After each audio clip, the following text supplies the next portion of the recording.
And the guy on the end is an Australian called Ed, who happens to run marketing for Google Glass. And no, I can't get you Google Glass.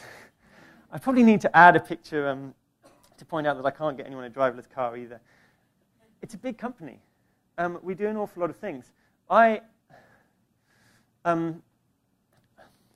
So, in kind of preparing for today, this turned into the brief for this turned into an awful lot of questions, and it's actually a really terrifying brief. And I thought, well, I should just do the things that I know. And then I thought, actually, that's fairly boring. Why don't we try and answer all of these questions? So we're going to have a crack at it.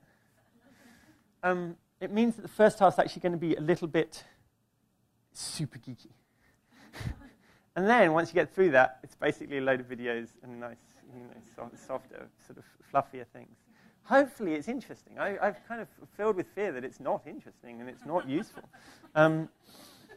Shout out if you're of that opinion. Where do we start? So,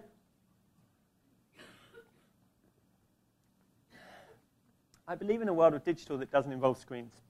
I believe in a world of digital that is where we're going, not where we are.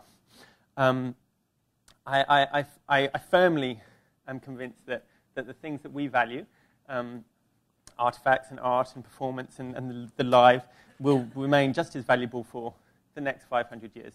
I firmly believe that all the little screens that we carry in our pockets will disappear. Because at its best, when you remove the little screens, when you take the power of this internet, which is actually awesomely powerful, as we all know, because we use it all day, every day.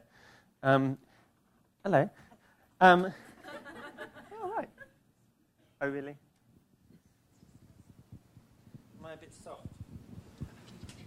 I can just talk. Oh, okay. The share moment. This makes it a whole different experience. This is a completely different presentation thing. So,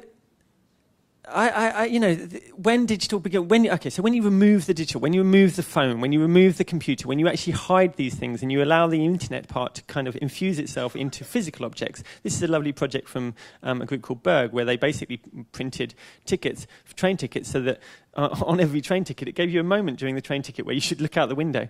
And it would tell you something that about 11:34. I'm not sure why they tried to do it on British Rail. That was a stupid idea.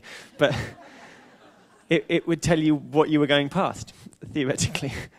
The internet becomes magical and becomes very, very, very intimate. And I'm going to talk very quickly about this. I'm going to talk about the idea of streams and tools and signals, which are how things break down at the moment, and then how